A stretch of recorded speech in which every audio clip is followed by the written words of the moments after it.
that in that very moment, everything changed. For more than 3 decades, Viviana Gibelli was the undisputed queen of Venezuelan television. Her smile was synonymous with family warmth. Her voice, a constant in the homes of millions.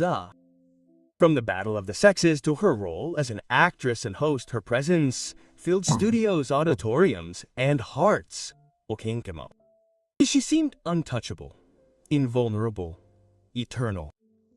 But at age 60, Viviana decided to speak for the first time.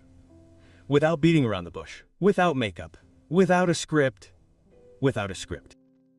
No one saw it coming. For years there had been rumors, insinuations in the hallways. Some knew, others suspected, but no one, not even her most loyal followers, were sure what was really behind her abrupt retirement, her silence in the face of certain names, her evasive gaze every time that stage was mentioned. Until now. I kept quiet to protect someone, but silence is also an accomplice. What really happened between her and that powerful man in the industry? What secret lies behind her sudden exit from the screen? And why did she refuse to tell anyone for so long? Tonight, we will open the box that Viviana kept locked away for more than 20 years. And what we find inside may change everything. Before the lights, before the cameras, before becoming an icon of Hispanic television, Viviana was born on December 22, 1964 in Caracas, Venezuela. From a young age, her life was marked by a mix of discipline and sensitivity. Her mother, of Brazilian origin, taught her the value of elegance. Her father, of Italian descent, instilled in her the importance of hard work. This mix of cultures forged a curious, perceptive girl with a strong sense of identity. She grew up in a modest but stimulating environment. While other children played with dolls, Viviana practiced in front of the mirror with a hairbrush as a microphone. At school, she stood out not only for her beauty, but also for her keen emotional intelligence. She knew how to connect, how to listen, how to shine, without overshadowing. That ability to balance charisma and warmth would be her signature in the future. Adolescence brought with it the first clashes with insecurity. Her body did not meet the standards of the time. Some teachers underestimated her. But instead of withdrawing, Viviana threw herself into art, dance, body expression, singing. The stage protected her. Theater was her first refuge. And at just 17 years old, she already knew that the world of entertainment would be her destiny. In 1987, at the age of 23, she took the leap that would change everything. She participated in the Miss Venezuela pageant, representing the state of Monagas.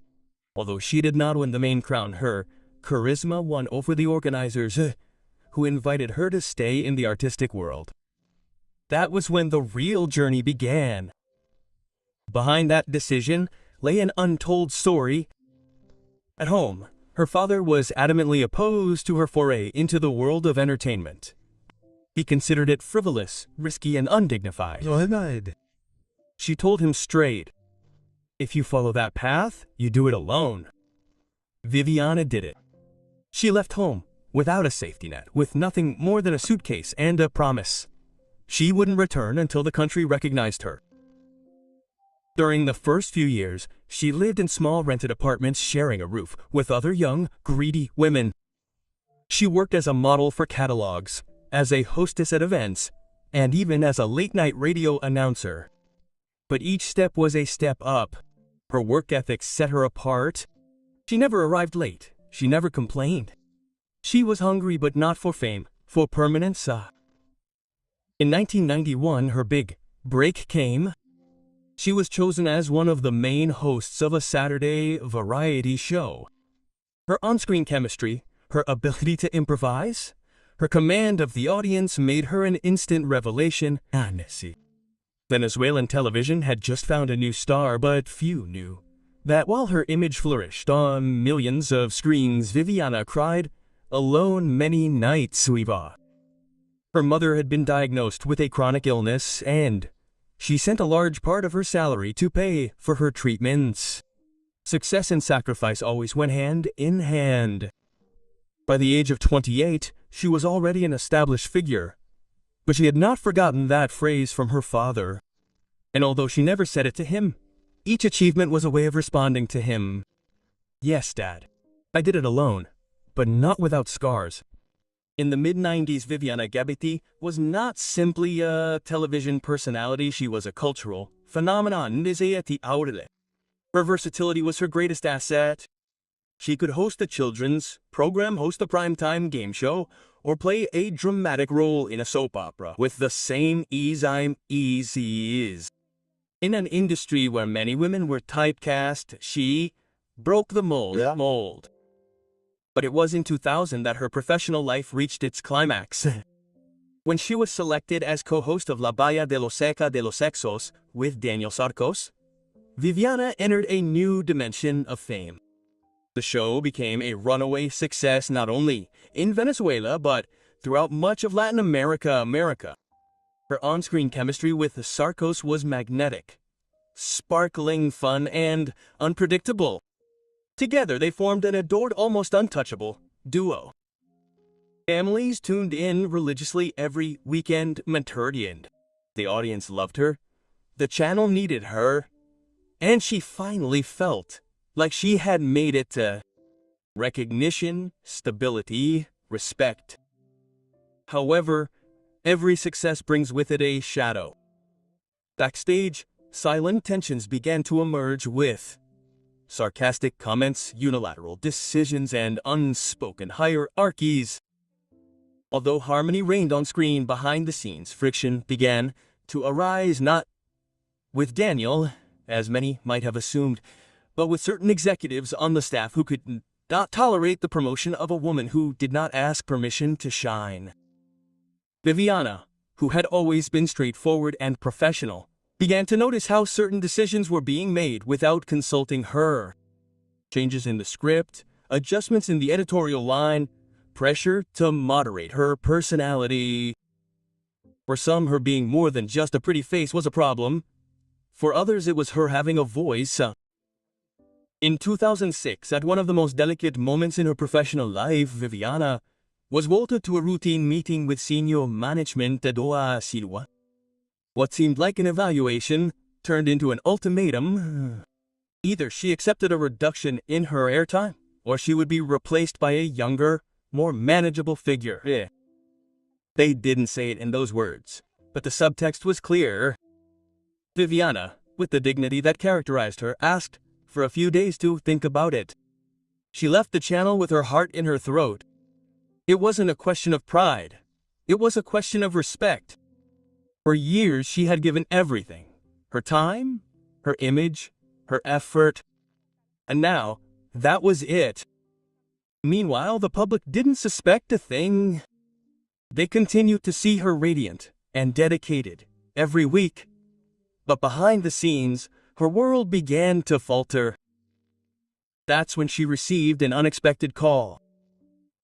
An old friend from the outlet who had also worked at the plant invited her to talk. "It's not just you," she told her. "They've done the same to others. It's a pattern." Viviana couldn't believe it. The pieces were starting to fit together. What she thought was a personal crisis was actually part of a systematic strategy to push certain women out of the media. Without scandal, without press, just silence them. And then, the inevitable happened. In 2009, without a formal farewell, without a tribute, without recognition, Viviana disappeared from television, as if she had never been there, as if her contributions didn't count. Fans noticed. Rumors began to circulate. She had retired of her own accord, had health problems, and had fought with Daniel. Saigon Ga Tenwas. The official version was never clarified, and Viviana, true to her discretion, remained silent for more than a decade. That silence, however, was a way of screaming. Not speaking was her shield, her protection mechanism. But the wound was still open. Because Viviana hadn't just lost a job. She had lost her place in the collective imagination. The place she had worked so hard to build now belonged to others. Years later, in an intimate interview, she let slip a phrase, matais. There are decisions that are not made in a boardroom but in a bathroom, between two closed doors. It was the first crack, the first clue that there was much more to tell. When the cameras turn off, what remains is not always silence. Sometimes, what remains is the echo of a betrayal, of a broken promise, of a fame that vanishes without warning. In the case of Viviana Gibelli, applause turned into absence, makeup into hidden tears, and the brightness of the screen into a light that was painful to see turned on. At home, nahiyahe izari posh. Her forced departure from television not only marked the end of an era, but the beginning of a deeply dark period in her personal life. For the first time in a long time, Viviana felt invisible, forgotten, irrelevant. The woman who had been the face of Sundays, the voice of joy, the symbol of professionalism now had to justify her absence over and over again. "I'm resting," she would say, but the truth was more bitter. She had been silenced. What very few knew was that after her retirement, she began to suffer from episodes of severe anxiety. For years, she had maintained an impeccable image, but without the stage that gave her meaning, her identity began to crumble. There were entire weeks when she couldn't get out of bed. She feared that she would be recognized. She feared that no one would. The entertainment industry at its cruelest has no mercy on those who are no longer useful. And Viviana, who had given so much, became a footnote. Some colleagues turned their backs on her. Others simply disappeared. "In this medium, your value lasts as long as your rating," she would later say, with irony.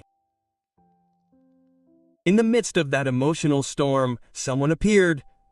Sandra, a long-time friend with whom she had shared dressing rooms and confidences. It was she who offered her an emotional refuge. It was not a story of romantic love, but rather of deep love, of companionship, of unconditional loyalty. Sandra was the lifeline that kept her afloat when she felt she was drowning. Meanwhile, the rumors continued to grow. Some said that Viviana was sick, others that she had had a nervous breakdown. There was even talk of an alleged scandal with a married executive. Nothing was confirmed, nothing was denied, because, true to her style, she kept quiet. But inside, the silence was killing her. During this period, she began to write a diary, not to publish it, just to understand herself. On one of those pages, she wrote a phrase that summarized her entire wound. "I was loyal to a system that was never loyal to me." Years later, when she was invited to a talk show in Miami, the host asked her bluntly, "Did you feel betrayed by Venezuelan television?" Viviana paused, looked at the camera, and said, "I didn't just feel betrayed. I was betrayed. I was betrayed."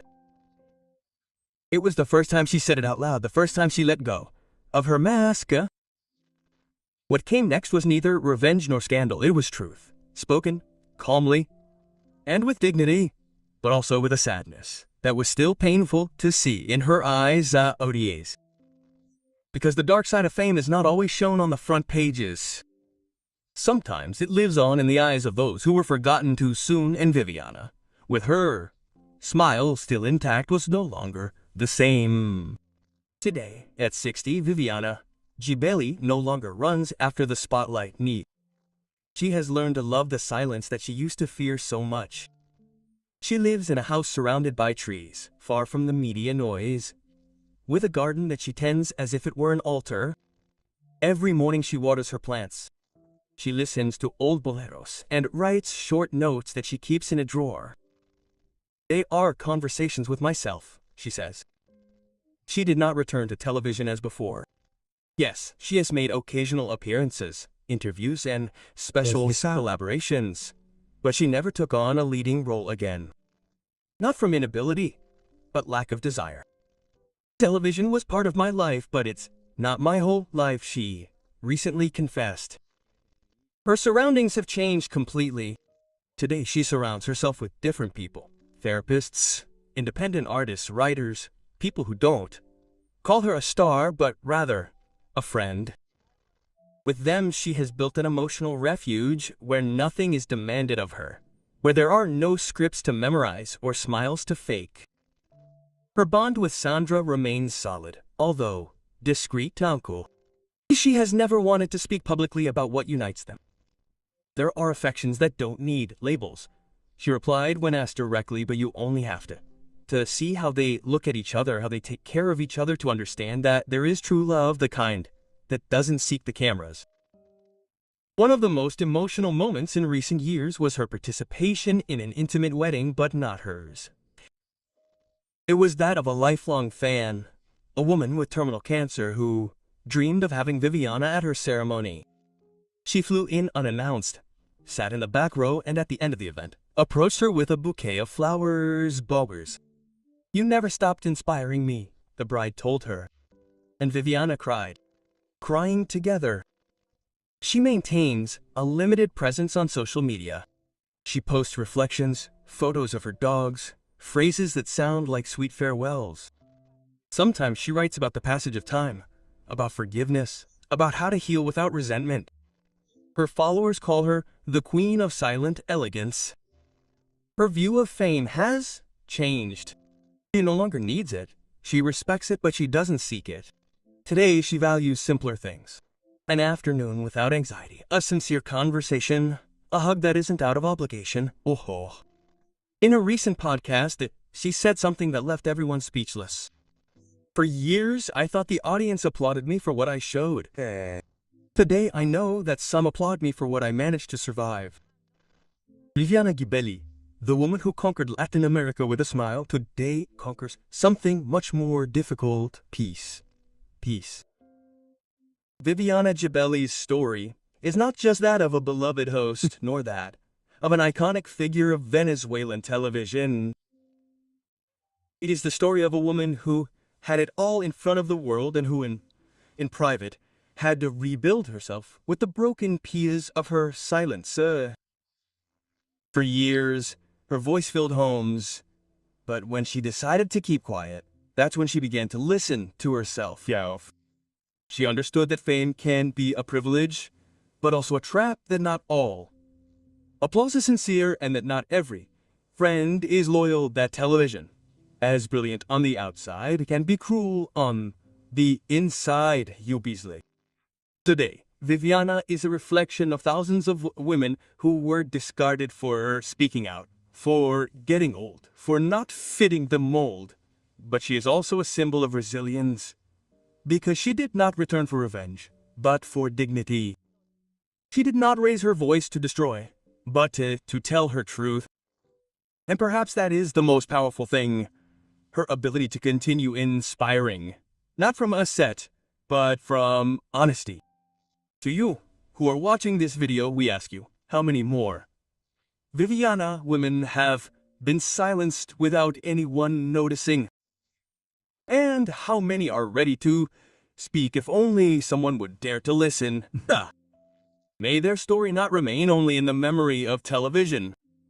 May it help us understand that behind every star, there is a woman with wounds, with courage, with a voice. Because sometimes, the most important truths are told when we no longer seek to be heard.